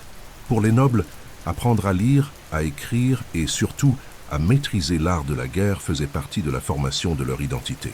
Les fils de l'aristocratie étaient instruits dès leur jeunesse dans des châteaux ou des monastères, recevant des enseignements religieux, des notions de latin et une formation militaire. Cette éducation renforçait leur rôle de dirigeants politiques et de guerriers, les préparant à gouverner des terres et à commander des armées. Pour les serfs et les paysans, en revanche, la réalité était totalement différente. Liés au dur labeur de la terre, ils n'avaient ni le temps, ni les ressources, ni les occasions d'apprendre à lire ou à écrire. Leur éducation était pratique, transmise de génération en génération. Semer, récolter, élever des animaux, construire de simples maisons et obéir aux règles imposées par le seigneur féodal. Le savoir était directement lié à la survie et la transmission des connaissances se faisait oralement, à travers des histoires, des traditions et des coutumes. L'analphabétisme généralisé renforçait la dépendance vis-à-vis du clergé et de la noblesse, qui détenaient le monopole de l'écriture et de la culture lettrée. Ce contraste entre l'éducation des nobles et l'analphabétisme des serfs révélait le fonctionnement du système féodal. La hiérarchie ne se maintenait pas seulement par la force militaire ou la possession des terres, mais aussi par le contrôle du savoir. La lecture et l'écriture étaient considérées comme des instruments de pouvoir, capables d'enregistrer des lois, d'administrer des fiefs et de préserver la mémoire. Tandis que l'élite profitait de ce privilège, les paysans restaient exclus, renforçant la distance sociale qui définissait le Moyen Âge. Ainsi, l'éducation médiévale reflétait la structure même du féodalisme, inégale, rigide et profondément marquée par la division entre ceux qui gouvernaient et ceux qui ne faisaient que travailler. Au Moyen Âge, la littérature joua un rôle essentiel dans la préservation de la mémoire collective et dans la formation de l'identité culturelle des sociétés féodales. Parmi les formes les plus marquantes d'expression figuraient les chansons de gestes, longs poèmes épiques, qui racontaient les exploits héroïques de chevaliers et de guerriers, transmettant des valeurs telles que le courage, l'honneur et la loyauté. Ces œuvres étaient récitées ou chantées par des ménestrels sur les places, dans les châteaux et lors des foires, apportant des histoires de batailles et de conquêtes à un public en grande partie analphabète. L'exemple le plus célèbre est la chanson de Roland, qui exalte la bravoure de chevaliers chrétiens luttant contre des ennemis musulmans. Ces récits mêlaient faits historiques et éléments légendaires, servant à la fois à divertir et à renforcer les idéaux religieux et guerriers. Parallèlement, apparurent les troubadours et la poésie troubadouresque, qui fleurit surtout à partir du XIIe siècle. Ces poètes et musiciens parcouraient les cours et les châteaux, chantant des vers sur l'amour, la dévotion et les thèmes de la vie noble. La poésie courtoise idéalisait la relation entre chevaliers et dames, célébrant la loyauté et l'amour impossible, souvent dans un ton mélancolique et symbolique. Cette tradition littéraire contribua à façonner la vision romantique du Moyen-Âge, créant un contraste avec la dureté de la vie paysanne et la brutalité de la guerre. La littérature médiévale était donc un reflet de la société féodale, épique et guerrière pour exalter la noblesse, mais aussi lyrique et délicate pour exprimer les sentiments et les valeurs de l'aristocratie. Elle ne se contentait pas de divertir, mais éduquait aussi, transmettant des modèles de comportement et consolidant la vision du monde médiéval. Même à une époque d'analphabétisme généralisé, la force de la parole récitée et chantée fit de la littérature l'un des piliers culturels du féodalisme, perpétuant des histoires et des idéaux qui résonnent encore dans l'imaginaire contemporain. À partir du XIIe siècle, l'Europe connut l'essor de l'une des expressions artistiques les plus marquantes du Moyen-Âge, l'art gothique. Caractérisé par son ampleur, sa verticalité et son souci du détail, il se manifesta principalement dans l'architecture des cathédrales, devenue symbole de pouvoir spirituel mais aussi politique. Contrairement aux églises romanes, d'apparence plus lourde et plus sombre, les cathédrales gothiques cherchaient à élever les regards des fidèles vers le ciel, transmettant l'idée de proximité avec le divin. Leurs tours élancées, leurs arcs brisés et leurs vitraux colorés emplissèrent les espaces de lumière, créant une atmosphère de révérence et de transcendance qui impressionnait tous ceux qui franchissaient leur portail. Ces constructions monumentales exigeaient d'immenses ressources matérielles et humaines. Paysans, artisans, tailleurs de pierre et sculpteurs travaillaient durant des décennies, et parfois même des siècles, pour ériger une seule cathédrale. L'investissement provenait de l'Église, des nobles et des dons de la communauté, qui voyaient dans l'ouvrage une manière de manifester foi et dévotion. En plus d'être un espace religieux, la cathédrale servait de centre social, politique et culturel aux villes en pleine croissance. C'est là que se déroulaient célébrations, rencontres d'autorités et manifestations publiques, faisant d'elle le véritable cœur urbain. Les vitraux, sculptures et peintures des cathédrales n'avaient pas seulement une fonction esthétique, mais aussi pédagogique. Dans une société marquée par l'analphabétisme, ces images constituaient une Bible de pierre et de verre, enseignant les épisodes de la vie du Christ, les histoires des saints et des messages moraux à travers des symboles visuels. Chaque détail, des gargouilles des façades aux rosaces colorées, portait des significations spirituelles et rappelait aux fidèles la présence constante de Dieu. Ainsi, l'art gothique et les cathédrales n'étaient pas seulement des œuvres architecturales, elles étaient les témoins d'une époque où foi, pouvoir et culture s'unissaient dans la pierre, le verre et la lumière pour façonner l'imaginaire médiéval. Au Moyen-Âge, la vie sociale était profondément liée au calendrier religieux. Les fêtes religieuses, célébrées en l'honneur de saints, de dates liturgiques ou d'événements chrétiens, constituaient des pauses dans la dure routine du travail agricole. À ces occasions, les communautés se rassemblaient lors de processions, de messes solennelles, de banquets et de danses, créant un climat de dévotion, mais aussi de joie collective. Noël, Pâques, la Toussaint et d'autres dates rythmaient l'année, renforçant la foi et la présence de l'Église dans la vie quotidienne. Ces fêtes n'étaient pas seulement des manifestations spirituelles, elles étaient aussi des événements qui renforçaient les liens communautaires et offraient des instants de convivialité, allégeant la dureté de la vie féodale. Parallèlement, les foires devinrent d'importants lieux de rencontres sociales et économiques. Souvent liées à des célébrations religieuses, elles réunissaient paysans, artisans et marchands dans des espaces d'échange et de convivialité. Dans ces foires, non seulement des produits étaient échangés, mais aussi des histoires, de la musique, des nouvelles et des traditions circulaient, créant un climat d'intense sociabilité. Pour beaucoup de paysans, c'était la seule occasion de rencontrer des personnes d'autres fiefs, de découvrir des nouveautés et de s'intégrer dans un monde plus vaste. Pour les marchands, Les foires étaient des moments stratégiques pour développer des affaires, sceller des alliances et consolider des routes commerciales. Ces événements, religieux comme commerciaux, jouaient un rôle culturel fondamental. Ils étaient des moments où la vie quotidienne prenait couleur et intensité, contrastant avec la monotonie du travail agricole. Lors des fêtes et foires, la musique des troubadours, les spectacles de théâtre populaire et les compétitions d'habileté créaient des souvenirs marquant les communautés. Ainsi, les célébrations religieuses et les foires n'étaient pas seulement des moments de repos ou de commerce, mais des expressions vivantes de l'identité médiévale, où foi, culture et convivialité s'entremêlaient de façon indissociable. Au Moyen Âge, dans un monde marqué par l'insécurité, la dureté du travail et la menace constante des maladies, de la faim et des guerres, les superstitions et croyances populaires jouaient un rôle central dans la vie des communautés. La foi chrétienne guidait la vision officielle de la société, mais parallèlement, des pratiques anciennes survivaient, héritées des traditions païennes qui se mêlaient au quotidien des paysans. Amulettes, prières, signes de la nature et rituels simples étaient considérés comme des moyens de protection contre le malheur. Pour beaucoup, le vol d'un oiseau, la forme des nuages ou le cycle de la lune apportèrent des messages cachés, capables de prédire les récoltes ou d'annoncer des désastres. Ces croyances populaires coexistaient souvent en tension avec la doctrine de l'Église. Tandis que le clergé condamnait les pratiques de sorcellerie et de magie comme péché et hérésie, la population voyait dans ces traditions des ressources pratiques pour faire face aux incertitudes quotidiennes. Les guérisseurs et guérisseuses, par exemple, utilisaient des herbes médicinales, des prières et des charmes pour soigner les maladies, étant à la fois respectés et craints par les communautés. L'usage d'objets sacrés tels que des reliques de saints se mêlait également à ces croyances, créant un univers spirituel où le sacré et le magique avançaient côte à côte.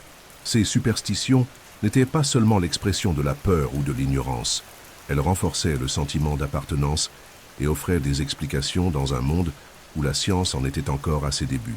Les croyances populaires aidaient à apaiser l'anxiété face à l'imprévisible, fournissant des outils symboliques pour interpréter les événements. Ainsi, les superstitions et traditions populaires, même combattues par l'Église, restèrent vivantes au cœur des villages médiévaux, montrant que la culture du Moyen Âge n'était pas faite seulement de cathédrales et de manuscrits, mais aussi de l'imagination simple et de la spiritualité quotidienne du peuple. Dans l'économie féodale, profondément dépendante de l'agriculture, la famine était une menace constante qui pouvait ravager des villages entiers. Les récoltes étaient soumises à d'innombrables facteurs incontrôlables. Sécheresse prolongée, hiver rigoureux, inondations, invasion d'insectes et maladies des cultures pouvaient compromettre toute la subsistance d'une communauté. Comme la production agricole était limitée et la technologie rudimentaire, tout déséquilibre naturel se transformait rapidement en crise alimentaire. Quand les récoltes échouaient, la famine se répandait, touchant d'abord les paysans les plus pauvres, puis affaiblissant tout le système féodal. Ces mauvaises récoltes n'étaient pas des événements isolés, mais des phénomènes récurrents qui marquèrent le Moyen Âge. Pendant la période appelée Petit Âge glaciaire, par exemple, le climat devint plus froid et instable, réduisant la productivité des champs. À ces époques, la rareté des céréales faisait grimper les prix, et de nombreuses familles paysannes n'arrivaient pas à assurer même le minimum pour survivre. La famine ouvrait la voie aux maladies, car les corps affaiblis devenaient plus vulnérables aux épidémies. Dans de nombreuses régions, les récits évoquent des pillages de greniers, des révoltes paysannes et des migrations désespérées à la recherche de nourriture. Pour les seigneurs féodaux et pour l'Église, la famine représentait un défi, mais aussi un instrument de contrôle. Beaucoup voyaient dans ces périodes un châtiment divin, renforçant l'idée qu'il fallait obéir aux autorités et chercher le pardon par la foi. En même temps, la distribution de céréales ou d'aumônes lors des moments critiques était utilisée comme démonstration de pouvoir et de bienveillance. La famine n'était donc pas seulement une tragédie naturelle, elle faisait partie intégrante de la dynamique sociale, rappelant constamment la fragilité de la vie médiévale. Elle montrait que, dans une société si dépendante de la terre, la survie était toujours à la merci de la nature et de l'ordre établi. Au XIVe siècle, l'Europe fut frappée par l'une des plus grandes catastrophes de son histoire, la peste noire. Cette épidémie dévastatrice, causée par une bactérie transmise par les puces de rat, se propagea rapidement le long des routes commerciales et dans les centres urbains, décimant des populations entières. En quelques années, on estime qu'un tiers de la population européenne succomba à la maladie, modifiant de manière irréversible les structures sociales, économiques et culturelles du Moyen Âge. Les symptômes étaient brutaux: forte fièvre, frissons, vomissements, et les redoutés bubons sombres qui donnèrent leur nom à la peste. La mort survenait en quelques jours, et la terreur se diffusait aussi vite que la maladie elle-même. L'épidémie frappa une société déjà fragilisée par les guerres et la faim, accentuant encore son effondrement. Des villages entiers furent abandonnés, les villes perdirent une grande partie de leurs habitants et la production agricole s'effondra. Avec moins de travailleurs disponibles, les champs restèrent vides et l'économie féodale entra en crise. La rareté de la main-d'œuvre donna aux paysans survivants un certain pouvoir de négociation, affaiblissant l'autorité des seigneurs féodaux. En même temps, la mortalité massive eut un impact psychologique profond, alimentant la peur, le désespoir et la croyance que la tragédie était une punition divine. L'Église, censée offrir un réconfort spirituel, vit son autorité remise en question. De nombreux religieux moururent en soignant les malades, et l'incapacité de la foi à arrêter la peste ébranla la confiance de la population. À la recherche d'explications, des persécutions surgirent contre des minorités injustement accusées de propager la maladie. La terreur de la peste noire laissa des marques qui dépassèrent les générations, transformant le rapport des individus à la vie, à la mort et au pouvoir. Plus qu'une épidémie, ce fut un tournant qui ébranla les fondations du féodalisme et prépara le chemin aux transformations qui mèneraient à la fin du Moyen Âge. La dévastation causée par la faim et la peste noire affaiblit profondément la structure du féodalisme et ouvrit la voie à un phénomène qui allait changer la relation entre seigneurs et serfs, les révoltes paysannes. Avec la mort d'une grande partie de la population, la main-d'œuvre devint rare, et les paysans survivants commencèrent à exiger de meilleures conditions de travail, une réduction des impôts et davantage de liberté. Dans de nombreuses régions, les seigneurs féodaux tentèrent de réagir en imposant encore plus d'obligations, mais la pression fut telle que des communautés entières se rebellèrent contre leurs seigneurs. Ces révoltes, bien que violemment réprimées dans la plupart des cas, révélèrent que la base du système féodal n'était déjà plus aussi solide qu'auparavant. Les soulèvements paysans apparurent dans différentes parties de l'Europe. Dans certains cas, des villages s'unissaient pour refuser le paiement des impôts. Dans d'autres, des groupes armés attaquaient des châteaux, brûlaient des registres de dettes et exigeaient la fin des obligations serviles. L'exemple le plus célèbre fut la révolte des paysans en Angleterre en 1381, lorsque des milliers de travailleurs ruraux marchèrent jusqu'à Londres pour protester contre des impôts abusifs et exigèrent des changements profonds dans l'ordre social. Bien qu'ils aient été vaincus, ils montrèrent clairement que la noblesse ne pouvait plus gouverner sans tenir compte du mécontentement croissant de la population rurale. Ces révoltes, même lorsqu'elles furent écrasées, eurent un impact durable. Elles montrèrent que les serfs n'acceptaient plus passivement les impositions féodales et que la rareté de la main-d'œuvre leur donnait une force inédite. Dans de nombreux endroits, les seigneurs furent contraints d'accorder des concessions, de réduire les impôts et d'accepter des contrats de travail plus souples. Ainsi, les révoltes paysannes non seulement ébranlèrent l'autorité de la noblesse, mais elles accélérèrent aussi la crise du féodalisme, annonçant un avenir dans lequel la servitude ne serait plus le fondement de la société européenne. À mesure que le féodalisme entrait en crise, une nouvelle classe sociale commençait à gagner en importance, la bourgeoisie. Composée de commerçants, d'artisans et de marchands vivant dans les bourgs et les villes en expansion, cette classe se distingua par son dynamisme économique et sa capacité à générer des richesses en dehors de la logique féodale fondée sur la terre.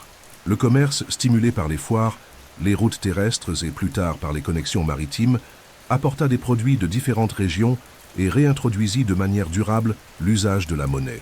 Ainsi, la bourgeoisie devint un moteur de transformation sociale, modifiant progressivement l'équilibre des pouvoirs au sein de l'Europe médiévale. Le renforcement du commerce donna naissance aux corporations de métiers, associations d'artisans qui réglaient les prix, la qualité des produits et la formation des apprentis. Ces corporations assuraient une stabilité économique et élevaient le prestige des travailleurs urbains.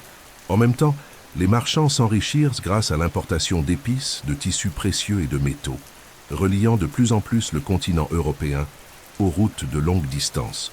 en particulier celle qui reliait l'Orient et la Méditerranée. Cette expansion commerciale alimenta la croissance des villes qui devinrent des pôles d'innovation et de nouvelles formes d'organisation politique. Le pouvoir de la bourgeoisie commença également à se refléter dans la politique. De nombreuses villes obtinrent des chartes d'autonomie, garantissant leur liberté vis-à-vis des seigneurs féodaux. En échange d'impôts et de soutien financier, les rois commencèrent à s'allier avec les bourgeois, utilisant leurs ressources pour renforcer les armées et consolider le pouvoir central. Cette alliance affaiblit encore davantage la noblesse féodale, dont le pouvoir territorial s'érodait face à l'essor d'une économie urbaine et monétaire. Ainsi, la bourgeoisie et le commerce non seulement revitalisèrent l'Europe, mais furent aussi des éléments décisifs du déclin du féodalisme et de la transition vers une nouvelle ère. Avec le renforcement de la bourgeoisie, la croissance des villes et la transformation du commerce, la noblesse féodale commença à perdre le rôle central qu'elle avait tenu pendant des siècles. Le pouvoir des nobles était lié à la possession des terres et au travail des serfs, mais ce modèle montrait des signes évidents d'usure. La réduction de la main-d'œuvre après la peste noire, ajoutée aux révoltes paysannes et à la valorisation de la monnaie, affaiblit la capacité de la noblesse à maintenir un contrôle absolu sur la population rurale.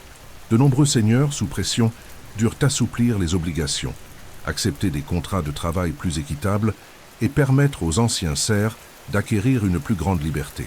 Ce processus signifia un bouleversement profond des bases du féodalisme. La servitude, autrefois perçue comme naturelle et inévitable, commença à céder la place à de nouvelles formes de relations économiques. Les paysans commencèrent à louer des terres en échange de paiements en argent ou en produits, et non plus par des services obligatoires.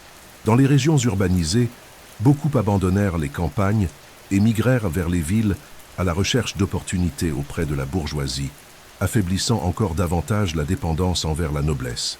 Ainsi, la rigidité de la pyramide féodale commença à se dissoudre, laissant place à une mobilité sociale autrefois impensable.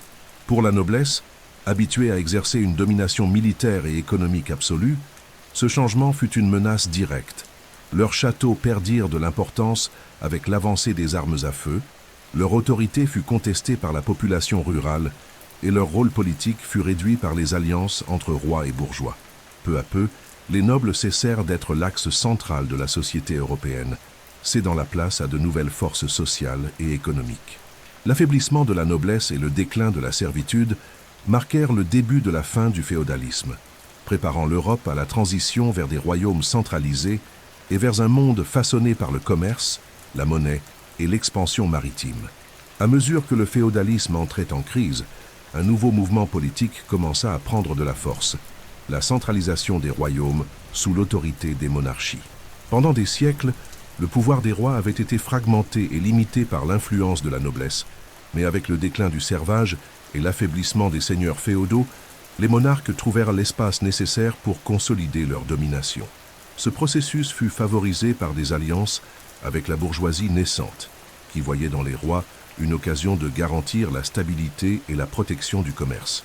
En échange d'impôts et de soutien financier, les monarques renforcèrent leurs armées et étendèrent leur contrôle sur les territoires, réduisant l'autonomie des nobles. La centralisation apporta avec elle une nouvelle logique de gouvernement. Les villes qui avaient autrefois été presque indépendantes furent désormais soumises au pouvoir royal. Les lois locales furent remplacées par des législations unifiées et les tribunaux royaux commencèrent à juger des litiges qui auparavant relevaient des seigneurs féodaux. Des armées permanentes, financées par les impôts, réduisirent la dépendance des rois à l'égard des troupes fournies par les vassaux, brisant ainsi l'une des bases de la pyramide féodale. Dans le même temps, des symboles de pouvoir comme les couronnements solennels réalisés par l'Église renforçaient l'image des monarques en tant que représentants de l'ordre et de la volonté divine. Ce renforcement des monarchies transforma l'équilibre politique européen. Tandis que les nobles perdaient de l'autonomie, les rois devinrent des figures centrales capables de projeter leur pouvoir au-delà de leurs frontières. Cette centralisation ouvrit la voie aux grands royaumes qui marqueraient la fin du Moyen Âge et le début de l'époque moderne. Plus que de simples gouvernants, les monarques furent considérés comme des piliers de l'unité nationale, soutenus par la bourgeoisie, par l'usage de la monnaie et par l'avancement des structures administratives. Ainsi, l'ascension des monarchies fut à la fois conséquence et catalyseur du déclin du féodalisme, inaugurant une nouvelle ère de centralisation et d'expansion. Pendant des siècles, les châteaux furent des symboles de pouvoir et de sécurité, construits avec des murailles épaisses et des tours imposantes capables de résister à de longs sièges. Cependant, l'introduction de la poudre à canon et des armes à feu sur la scène européenne, à partir de la fin du Moyen-Âge, transforma radicalement l'art de la guerre et ébranla les fondations du féodalisme. Les lourds canons capables de lancer des projectiles contre les murailles rendirent inutiles de nombreuses défenses qui avaient protégé les seigneurs féodaux durant des générations. Un seul tir d'artillerie pouvait ouvrir des brèches dans des fortifications qui auparavant résistaient à des mois de siège, changeant à jamais la relation entre attaque et défense. Cette révolution militaire affaiblit directement la noblesse féodale. Si auparavant le pouvoir d'un seigneur se mesurait à la solidité de son château et au nombre de chevaliers qu'il pouvait rassembler, désormais la domination dépendait de la capacité à financer des armées équipées d'armes à feu et de canons. Comme ces technologies étaient coûteuses, les rois soutenus par la bourgeoisie et la croissance des villes devinrent les principaux bénéficiaires de ce changement. La centralisation du pouvoir monarchique se renforça, tandis que de nombreux seigneurs locaux virent leurs forteresses devenir obsolètes face au nouvel art de la guerre. La poudre à canon, donc, ne fut pas seulement une innovation militaire, ce fut aussi un facteur politique et social de grande portée. En réduisant l'importance des châteaux et de la cavalerie lourde, elle accéléra le déclin du féodalisme et ouvrit la voie à l'émergence d'États plus centralisés et modernes. Le fracas des canons résonnait non seulement sur les champs de bataille, mais aussi comme le signal de la fin d'une époque où murailles et vassaux avaient soutenu le pouvoir. Avec les armes à feu, le Moyen-Âge s'achevait et un nouvel ordre militaire et politique se consolidait en Europe. Avec l'affaiblissement du féodalisme et l'ascension des monarchies centralisées, l'Europe entra dans une nouvelle phase d'expansion et de transformation économique, l'époque des grandes explorations maritimes. À partir du XVe siècle, poussés par la recherche de routes alternatives pour le commerce des épices, de l'or et d'autres produits de luxe, les royaumes européens se lancèrent en mer, dans des expéditions qui allaient changer l'histoire à jamais. Cette expansion maritime fut rendue possible grâce au progrès des techniques de navigation, à l'utilisation de nouveaux instruments comme la boussole et l'astrolabe, et à la construction de navires plus résistants, tels que la caravelle. L'océan, autrefois considéré comme une barrière, devint un chemin vers la richesse et la conquête. Ce mouvement inaugura ce que de nombreux historiens appellent le capitalisme commercial. Contrairement à l'économie de subsistance typique du féodalisme, le nouveau système reposait sur l'accumulation de richesses par le commerce international. Les villes portuaires prospérèrent, les marchands s'enrichirent grâce au transport des marchandises et la monnaie commença à circuler avec une intensité sans précédent. Les colonies conquises en dehors de l'Europe fournissaient des matières premières et des métaux précieux, tandis que les royaumes renforçaient leurs économies grâce au monopole des routes et des marchés.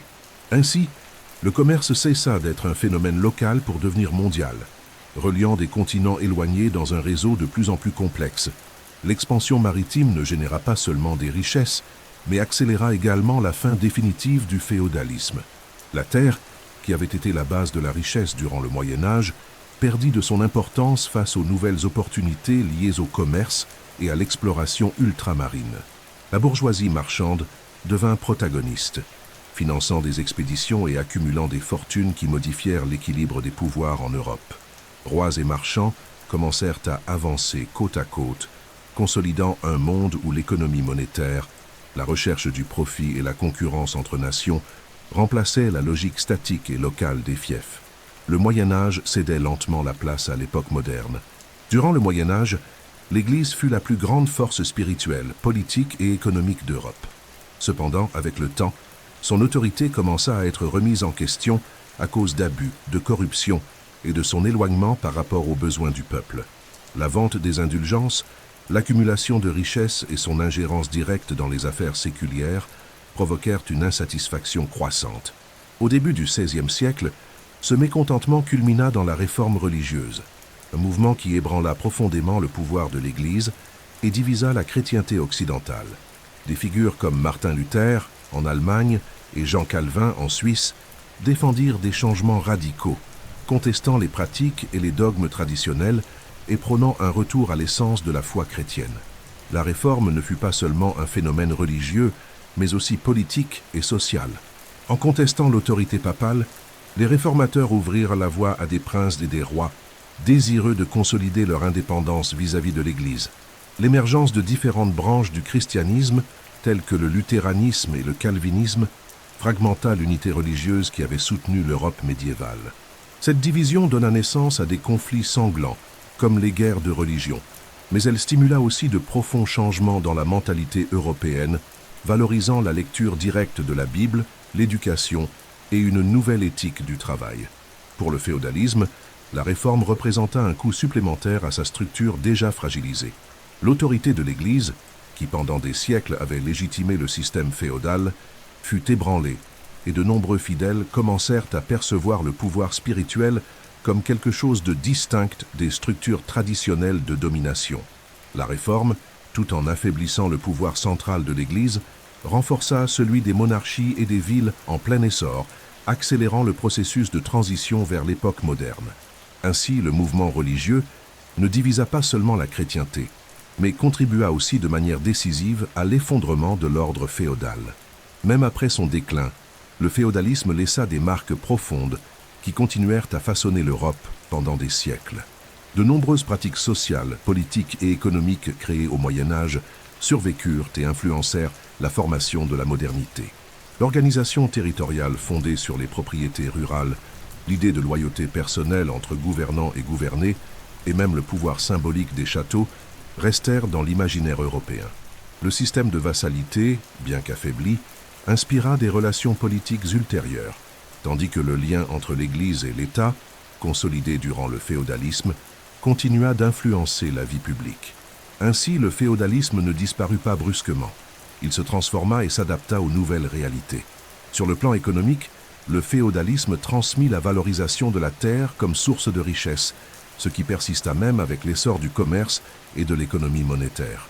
Sur le plan culturel, traditions, festivités et coutumes paysannes survécurent et continuèrent à marquer l'identité des communautés rurales.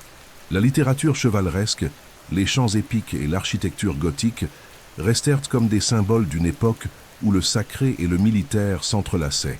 Dans l'imaginaire populaire, le Moyen-Âge est encore rappelé comme le temps des chevaliers, des cathédrales et de la foi inébranlable, même si la réalité fut bien plus dure et inégale.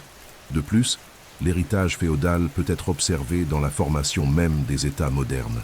La décentralisation du pouvoir durant le Moyen-Âge enseigna l'importance de la négociation entre différents groupes sociaux, tandis que l'expérience des monarchies centralisées, née de l'effondrement féodal, ouvrit la voie à de nouvelles formes de gouvernement. La transition du féodalisme vers le capitalisme n'effaça pas ces marques, mais les incorpora dans de nouvelles structures. De cette façon, le féodalisme demeure l'une des périodes les plus influentes de l'histoire, non seulement pour ce qu'il fut, mais aussi pour ce qu'il laissa en héritage au monde qui viendrait après. Le féodalisme fut bien plus qu'un système économique. Il façonna toute la vie médiévale, définissant les relations sociales, politiques, culturelles et spirituelles. Au fil des siècles, l'organisation féodale structura la manière dont les gens travaillaient, croyaient, combattaient et se liaient les uns aux autres. La division de la société en ordres, ceux qui priaient, ceux qui combattaient et ceux qui travaillaient, devint la base de la vie collective, légitimée par l'Église et soutenue par le pouvoir militaire de la noblesse. Chaque individu connaissait sa place au sein de cette hiérarchie, et le fonctionnement de la société dépendait de cet équilibre de dépendance et d'obligation. Les châteaux, les villages, les monastères et les cathédrales furent des expressions concrètes de cet ordre. L'économie tournait autour de la terre, et la production agricole soutenait non seulement les paysans, mais aussi toute l'élite dirigeante. Les guerres constantes, les croisades et les sièges renforçaient la centralité de la violence et de la défense dans le monde féodal, tandis que la foi chrétienne donnait un sens à la souffrance et assurait la cohésion spirituelle.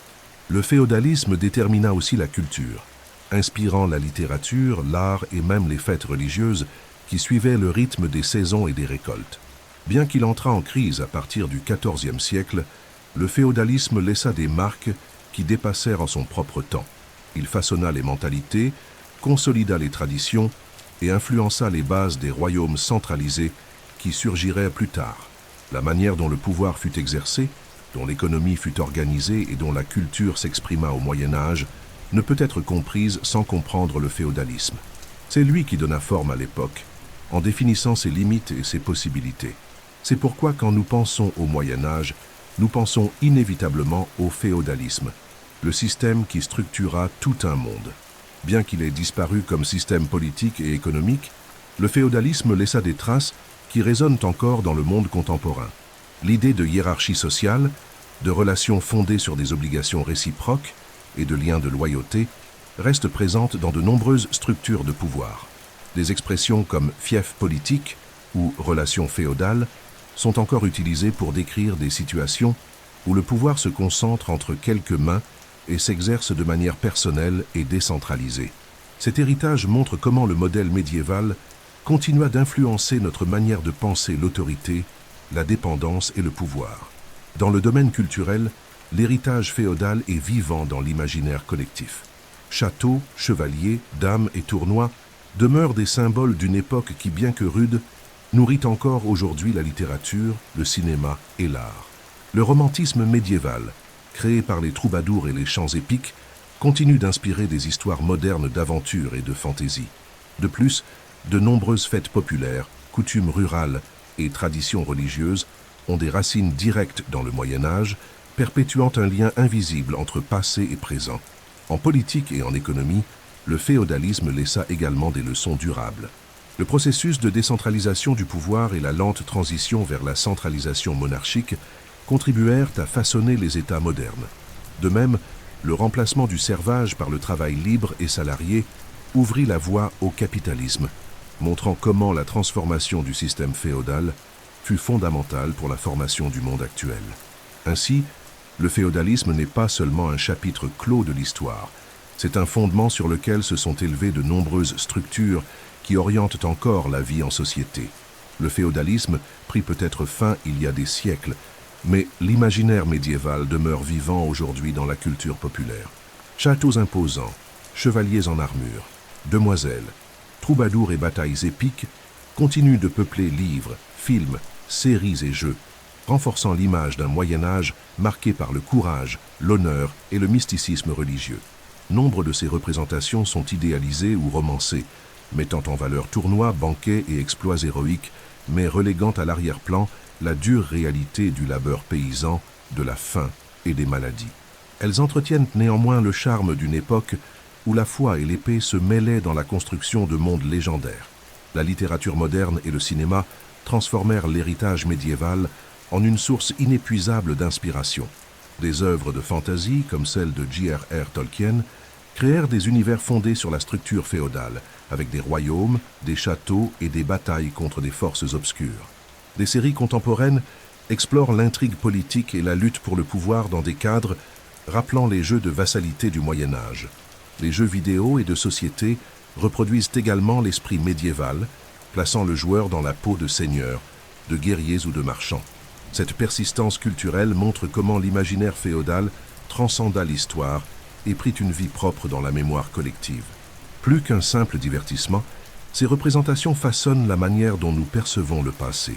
Le féodalisme est souvent rappelé non seulement comme un système social, mais comme un monde rempli de symboles, de rituels et d'images qui suscitent curiosité et admiration. Même déformé par les prismes de la fantaisie, il continue à dialoguer avec le présent, offrant un miroir de nos propres conflits de pouvoir, de foi et de survie. Ainsi, l'imaginaire médiéval demeure un héritage culturel vivant, transformant le féodalisme en l'une des périodes les plus évoquées et réinventées de l'histoire. Le féodalisme fut un système né de l'effondrement, façonné par la nécessité et soutenu par la foi. Pendant des siècles, il structura la vie médiévale autour de 3 éléments fondamentaux: le pouvoir des nobles, la foi de l'Église et la survie des paysans. Chaque couche de la société vivait en fonction de l'autre, unie par des liens de loyauté et des obligations qui assuraient la stabilité dans un monde instable. La vie pouvait être dure, marquée par la faim, les guerres et les épidémies, mais c'est aussi dans ce contexte que fleurirent l'art gothique, la littérature chevaleresque, les traditions religieuses et les premières villes modernes. Le féodalisme fut donc un mécanisme qui, tout en limitant la liberté, donna forme à l'identité européenne. En observant cette période, nous comprenons que pouvoir, foi et survie n'étaient pas des choix mais des conditions inévitables de la vie médiévale. Les rois dépendaient des nobles, les nobles dépendaient des serfs, et tous dépendaient de la terre et de la promesse de salut. Cet équilibre fragile, soutenu par la violence et la croyance, permit à l'Europe de traverser des siècles d'instabilité jusqu'à trouver des voies de transformation. Le féodalisme prit fin, mais il laissa des leçons sur la résilience humaine face à l'adversité, sur la manière dont l'organisation sociale peut naître du chaos et sur la façon dont la foi peut devenir une force de cohésion en temps d'incertitude. Nous sommes arrivés au terme de notre voyage à travers le Moyen-Âge et l'univers du féodalisme, un système qui façonna le destin de millions de personnes et laissa des marques qui résonnent encore dans le monde moderne. Si vous nous avez suivis jusqu'ici, dites-nous dans les commentaires, quelle partie de cette histoire a le plus retenu votre attention? Était-ce la vie difficile des paysans, les croisades, la grandeur des cathédrales ou les transformations qui menèrent à la fin du féodalisme?